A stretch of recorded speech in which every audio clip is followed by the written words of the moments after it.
আমন্ত্রণ দীপ্ত সংবাদে, সাথে আছি আমি তারান্নুম জ্যোতি। শুরুতেই জানাবো সংবাদ শিরোনাম। আগামী বছর ফেব্রুয়ারির প্রথমার্ধে জাতীয় নির্বাচন, জানালেন সিইসি। নেক্সট ফেব্রুয়ারি প্রথমার্ধে হবে। আমাদের একটা সুন্দর, ক্রেডিবল, গ্রহণযোগ্য ইলেকশন করার জন্য যা যা করার দরকার আমরা তা করব। তারেক রহমান দেশের ভবিষ্যৎ প্রধানমন্ত্রী বললেন বিএনপি মহাসচিব। সাংবাদিক হত্যার প্রতিবাদে বিক্ষোভ সমাবেশ, শঙ্কায় গণমাধ্যম কর্মীরা। ভারতীয় পণ্যে যুক্তরাষ্ট্রের বাড়তি শুল্কের সুফল পেতে পারে বাংলাদেশ।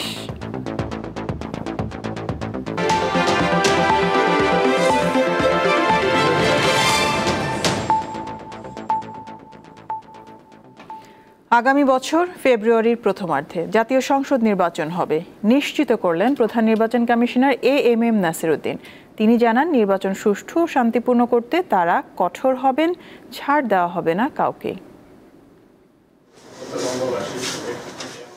শনিবার বিকেলে রংপুর পুলিশ সদর দপ্তরে বিভাগের ৮ জেলার প্রশাসনিক ও আইনশৃঙ্খলা রক্ষাকারী বাহিনীর কর্মকর্তাদের সঙ্গে মতবিনিময় করেন প্রধান নির্বাচন কমিশনার এএমএম নাসির উদ্দিন। ত্রয়োদশ জাতীয় সংসদ নির্বাচন সামনে রেখে বিভিন্ন বিষয় নিয়ে কথা বলেন তিনি।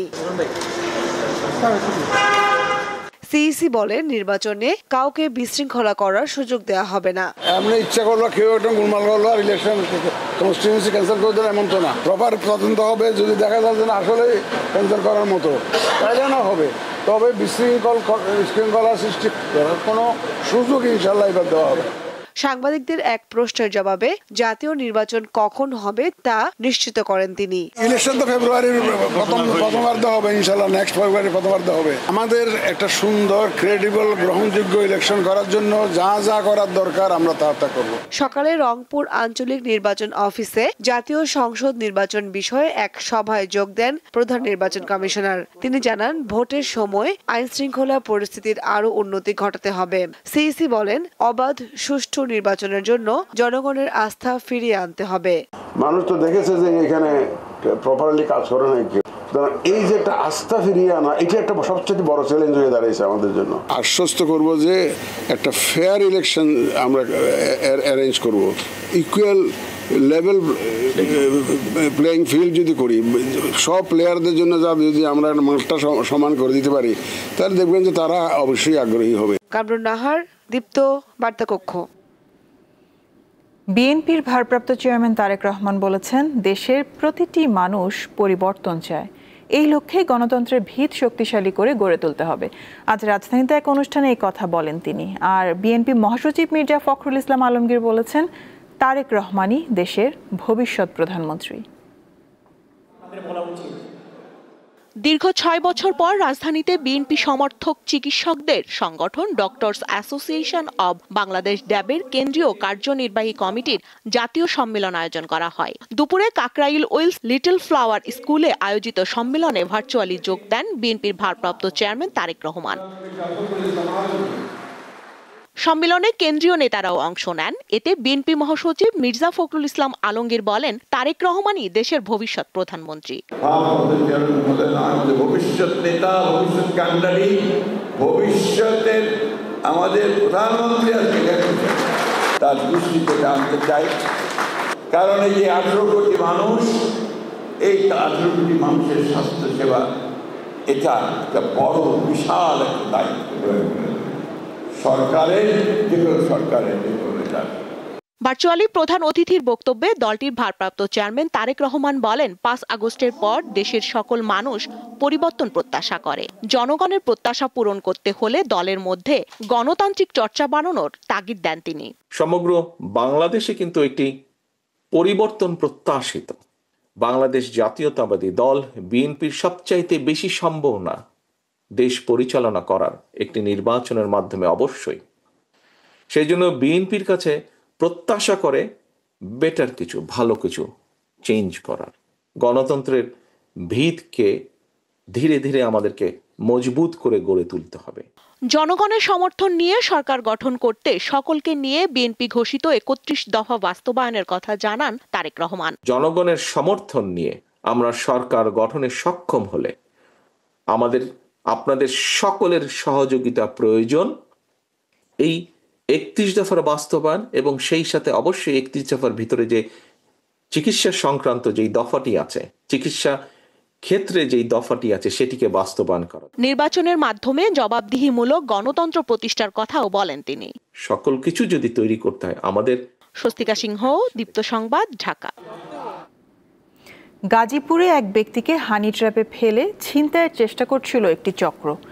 এই ঘটনা ভিডিও করায় সাংবাদিক আসাদুজ্জামান তুহিনকে হত্যা করা হয়, এমনটাই জানালেন সেখানকার পুলিশ কমিশনার। নিরাপত্তা নিশ্চিত করতে ব্যর্থ হওয়ায় ক্ষমা চেয়েছেন তিনি। এখন পর্যন্ত 8 জনকে গ্রেপ্তার করা হয়েছে। নৃশংস এই ঘটনায় আতঙ্কে গাজীপুরের বাসিন্দারা। গাজীপুরে আইন শৃঙ্খলা পরিস্থিতির মারাত্মক অবনতি হয়েছে। প্রায় প্রতিদিনই ঘটছে ভয়ঙ্কর সব ঘটনা। এ নিয়ে জনমনে আতঙ্ক ছড়িয়ে পড়েছে। বিরাজ করছে থমথমে পরিবেশ। অর্থনৈতিক ও ব্যক্তিগত দ্বন্দ্বের কারণেও ঘটছে অপরাধ কর্মকাণ্ড, এমনটি জানিয়েছে র্যাব। অর্থনৈতিক কারণ হতে পারে, কনফ্লিক্ট হতে পারে, একে অপরের কনফ্লিক্টের কারণে হতে পারে। এটা ছাড়া তো মানুষ তো কনফ্লিক্টের কারণে মারামারি করে। সম্প্রতি একজন সাংবাদিককে কুপিয়ে হত্যা, আরও একজন সাংবাদিকের উপর হামলা হয়েছে। এতে আতঙ্ক ছড়িয়ে পড়েছে জেলার সাংবাদিক সমাজে। সাংবাদিক যেখানে কাজ করবেন তার স্বাধীনতা, তার নিরাপত্তা সর্বাগ্রে নিশ্চিত করতে হবে। মিডিয়া কর্মী সহ সকল যারা বুদ্ধিজীবী মহল আছে তাদের সকলেরই নিরাপত্তা নিশ্চিত করা প্রয়োজন। সাংবাদিক তুহিন হত্যার ঘটনায় গ্রেপ্তার আসামিদের বিষয়ে ব্রিফিং করেন স্থানীয় পুলিশ কমিশনার। নিরাপত্তা দিতে ব্যর্থতার দায় স্বীকার করে পরিস্থিতি স্বাভাবিক রাখতে সকলের সহায়তার আহ্বান জানান এই পুলিশ কর্মকর্তা। বাদশা ডিবিবিএল থেকে 25,000 টাকা এটিএম বোধ থেকে টাকা তুলে, সেই টাকাটি যখন তুলে তখন গোলাপি তার সাথে হানি ট্র্যাপের জন্য কথাবার্তা বলে, কথাবার্তার এক পর্যায়ে যখন বাদশা বুঝে যায় গোলাপির যে সহচর আরও 6-7 জন চাপাতি হাতে এই বাদশাকে পিছন থেকে কূপ দিতে থাকে। আসাদুজ্জামান তুহিন তিনি বসে এই ভিডিও যখন ধারণ করছিল, তার এই ভিডিও ধারণটি এই ক্রিমিনালরা দেখে ফেলে। সে দৌড়ে গিয়ে একটা মুদির দোকানে যায়, সেখানে গিয়ে তাকে উপর কুপিয়ে হত্যা করে। আমি ক্ষমা প্রার্থনা করছি। গাজীপুরের পুলিশ কমিশনার হিসাবে সুরক্ষা দেওয়ার দায়িত্ব এটি আমার উপর ছিল। শিল্প সমৃদ্ধ গাজীপুরের আইন শৃঙ্খলা পরিস্থিতি নিয়ন্ত্রণে রাখতে না পারলে অগ্রগতি ব্যাহত হওয়ার শঙ্কা সচেতন মহলের। দীপ্ত বার্তা কক্ষ।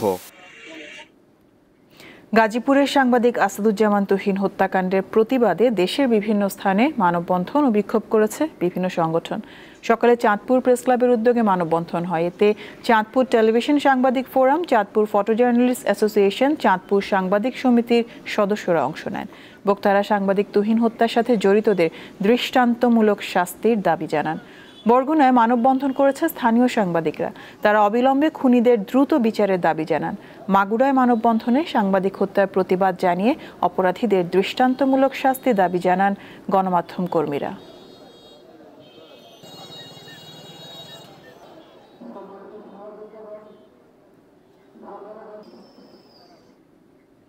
সাংবাদিকদের উপর হামলা, নির্যাতন মত প্রকাশের স্বাধীনতা ও গণতন্ত্রের জন্য বড় হুমকি, এমনটাই মনে করেন মাঠের সংবাদকর্মীরা। তারা বলছেন, দেশের আইনশৃঙ্খলা পরিস্থিতির অবনতির কারণে পেশাগত দায়িত্ব পালন এখন ঝুঁকিপূর্ণ হয়ে উঠছে। গাজীপুরে বৃহস্পতিবার দুর্বৃত্তরা এলোপাথারি কুপিয়ে দৈনিক প্রতিদিনের কাগজের স্টাফ রিপোর্টার মোহাম্মদ আসাদুজ্জামান তুহিনকে হত্যা করে। আগের দিন সেখানে দুর্বৃত্তদের হামলার শিকার হন আনোয়ার হোসেন সৌরভ নামে আরেক সাংবাদিক। এ ঘটনায় গণমাধ্যমের মাঠের কর্মীরা আতঙ্কিত হয়ে পড়েছেন। তারা ক্ষুব্ধ ও হতাশ। সাংবাদিককে নৃশংসভাবে হত্যার যে ঘটনা, এটা আমাদের জন্য খুবই উদ্বেগজনক এবং হতাশা। এই ধরনের হত্যাকাণ্ডের আমরা তীব্র নিন্দা এবং ক্ষোভ জানাচ্ছি। সাংবাদিকতা পেশা কিংবা গণমাধ্যম এখনো একটি স্বাধীন সত্তা হিসেবে দাঁড়াতে পারেনি। একটি গণমাধ্যমকে স্বাধীন করার জন্য যে আইনগত ভিত্তি দরকার, সেটিও আমাদের দেশে খুবই অপ্রতুল। প্রতিবারই সাংবাদিকরা নির্যাতিত হয়েছে এবং কোনোভাবে সাংবাদিক একটি তথ্যকে সাধারণ মানুষের সামনে উপস্থাপন করতে গিয়ে তার জীবনের নিরাপত্তা হুমকির সম্মুখীন হয়েছে এবং হত্যা হয়েছে, যেটা ঘটেছে গাজীপুরে। এমন ঘটনার পুনরাবৃত্তি ঠেকাতে আইনের কঠোর প্রয়োগ চান সংবাদকর্মীরা। জেলাগুলোতেও কিন্তু সাংবাদিক মৃত্যু হত্যার ঘটনা কিন্তু কম হয়নি, কিন্তু এগুলো কোনো বিচার নেই। এই বিচার হচ্ছে না বলেই এখন সাংবাদিকরা যে পারে গায়ে হাত তুলছে, যে পারে যেভাবে হ্যারাস করছে। অন্তত একটি ঘটনার সুষ্ঠু বিচার করুক সরকার, তাহলে হয়তো এরপরে যারা চিন্তা করবে যে সাংবাদিকদের উপর হাত তোলা কিংবা সাংবাদিকদের পেশায় বাধা তৈরি করা, সেটি অন্তত আমার মনে হয় একটু হলেও কমবে। যারা সাংবাদিকতা করে বা আমরা যারা করি সবারই নিরাপত্তা নিশ্চিত করতে হবে, প্রত্যেকটা নাগরিকের নিরাপত্তা নিশ্চিত করতে হবে, শুধু সাংবাদিক না, প্রত্যেকটা নাগরিকেরই নিরাপত্তা নিশ্চিত করতে হবে, তাহলেই সাংবাদিকরা নিরাপদ হবে। জ্যেষ্ঠ সাংবাদিক আবু সাইদ খান মনে করেন আইন শৃঙ্খলার অবনতি ও গণতন্ত্রের সংকটই এমন ঘটনার মূল কারণ। একটা দেশে আইন শৃঙ্খলা পরিস্থিতির উন্নতি হবে না, সাংবাদিকদের নিরাপত্তা থাকবে, এটা তো হয় না। কোনো মানুষের নিরাপত্তা থাকে না। যখন আইন শৃঙ্খলা পরিস্থিতির অবনতি ঘটে তখন সাংবাদিক সহ সবাই তার শিকার হয়। স্বৈরাচারের পতন হয়েছে, কিন্তু স্বৈরাচারের নীতি এবং পরিস্থিতি একই রয়ে গেছে। সাংবাদিকদের কণ্ঠরোধের, সাংবাদিকদের উপর বিভিন্ন রকম আক্রমণ, আক্রোশ এর প্রতিফলন আমরা দেখছি। ট্রান্সপারেন্সি ইন্টারন্যাশনাল বাংলাদেশ টিআইবির প্রতিবেদনে বলা হয়েছে 2024 সালের আগস্ট থেকে চলতি বছরের জুলাই পর্যন্ত দেশে 496 জন সাংবাদিক হয়রানি, নির্যাতন ও হামলা মামলার শিকার হয়েছেন। জহিরুল মোহসান, দীপ্ত সংবাদ, ঢাকা। যুক্তরাষ্ট্র সরকার ভারতীয় পণ্যে শতকরা 50% শুল্ক আরোপ করায় দেশটির অর্থনীতি বড় ধাক্কা খেতে যাচ্ছে। এর স্পষ্ট প্রভাব পড়েছে পোশাক খাতে। উচ্চ শুল্কের কারণে এরই মধ্যে বিদেশি বড় বড় কয়েকটি প্রতিষ্ঠান ভারতীয় পণ্যের ক্রয়াদেশ বাতিলের ঘোষণা দিয়েছে।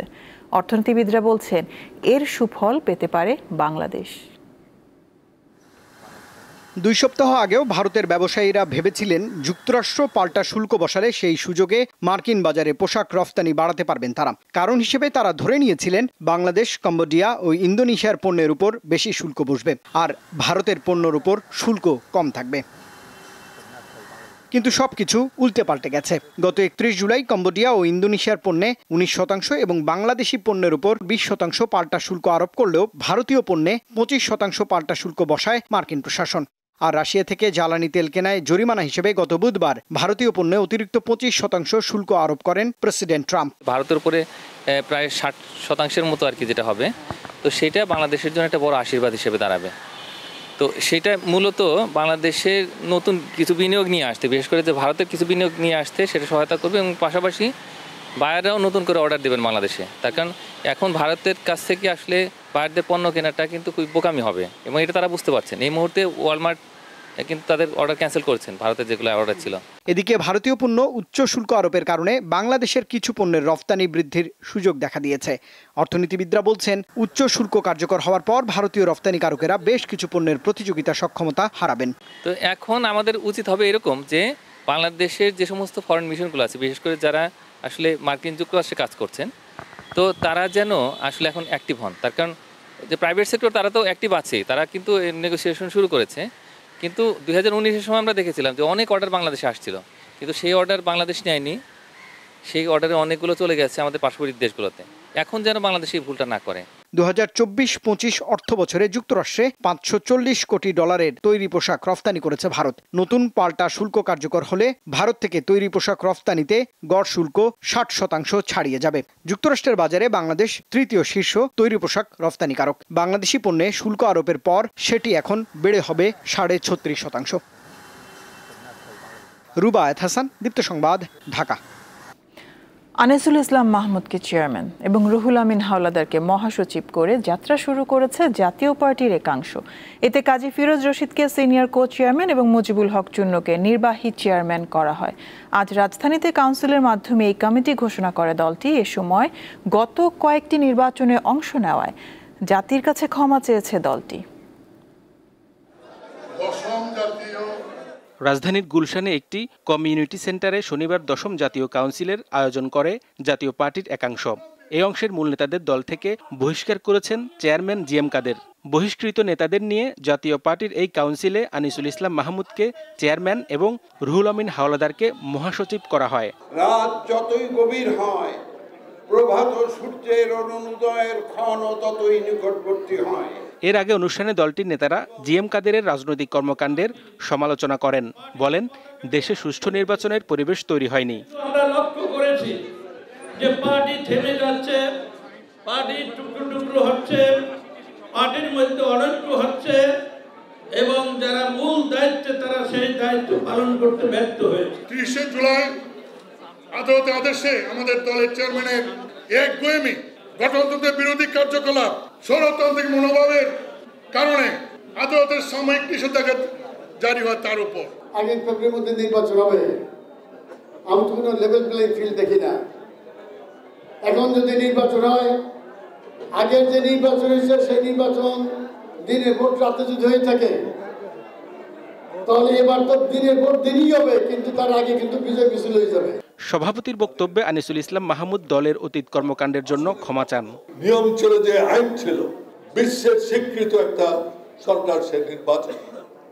আমাদের কাজ কি হচ্ছে, সেই সরকারকে প্রতিহত করতে হলে আপনাকে পার্লামেন্টে যেতে হবে। আমরা তো বিপ্লবী পার্টি নই। তারপরেও যদি জনগণ মনে করে আমরা কোনো অন্যায় করেছি, নিঃশর্তভাবে আমরা ক্ষমা চাচ্ছি। জাতীয় পার্টি জেপির চেয়ারম্যান আনোয়ার হোসেন মঞ্জু অভিযোগ করেন, দেশে বিভাজনের রাজনীতি চলছে। আওয়ামী লীগ অত্যাচার করেছে, বিএনপি অত্যাচার করেছে, এখন যারা গ্রামে গঞ্জে হচ্ছে, ঢাকা শহরে হচ্ছে, ব্যবসা বাণিজ্যে হচ্ছে, অবিশ্বাস্য। যদি কেউ শোনে সে বিশ্বাস করবে না যেটা বাংলাদেশে হচ্ছে। দেশে একটা নির্বাচন হবে কি হবে না, করতে দেবে কি দেবে না,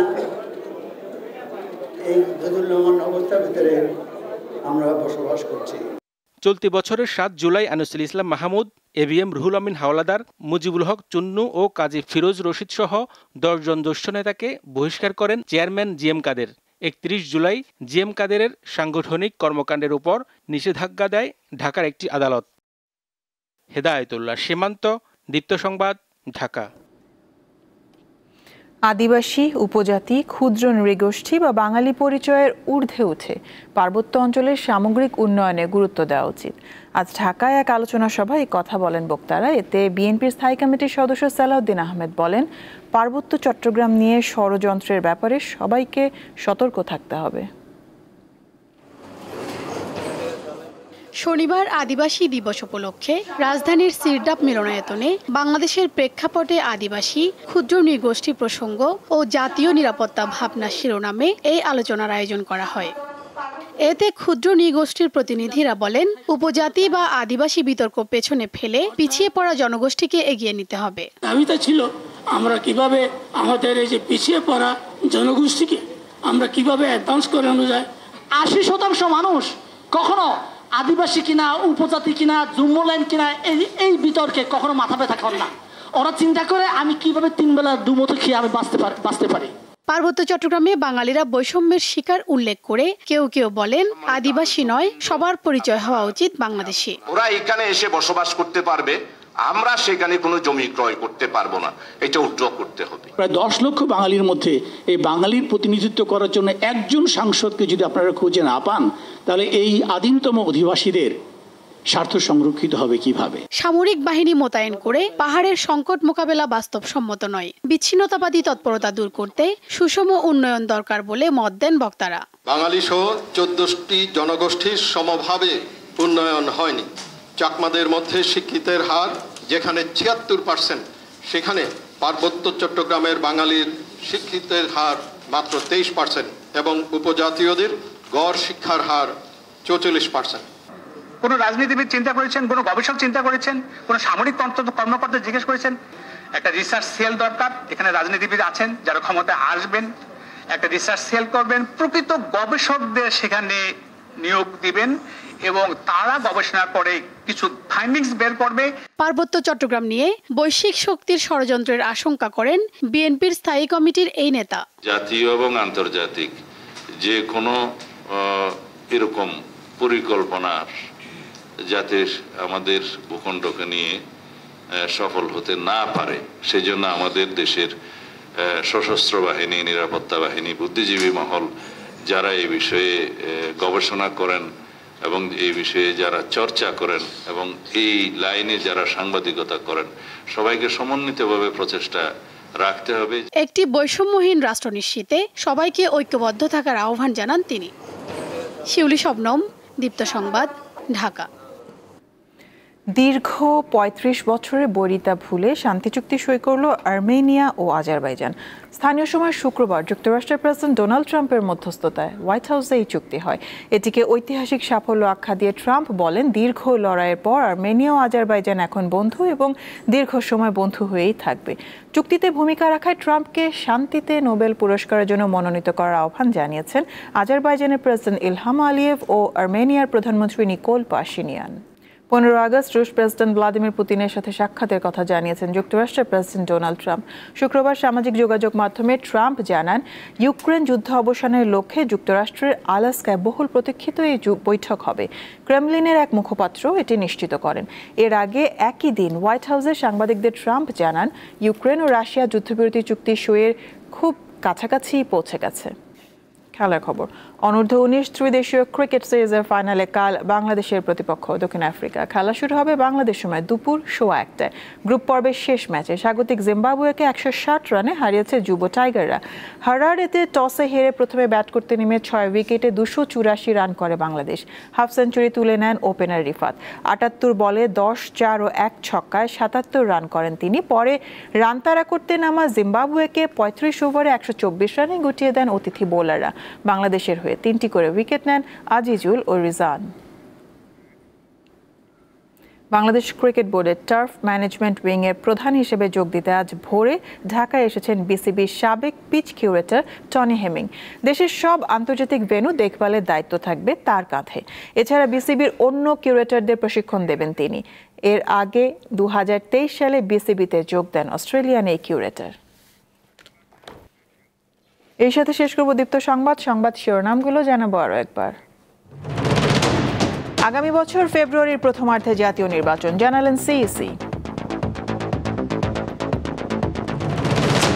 তারেক রহমান দেশের ভবিষ্যৎ প্রধানমন্ত্রী বললেন বিএনপি মহাসচিব। সাংবাদিক হত্যার প্রতিবাদে বিক্ষোভ সমাবেশ, শঙ্কায় গণমাধ্যম কর্মীরা। ভারতীয় পণ্যে যুক্তরাষ্ট্রের বাড়তি শুল্কের সুফল পেতে পারে বাংলাদেশ।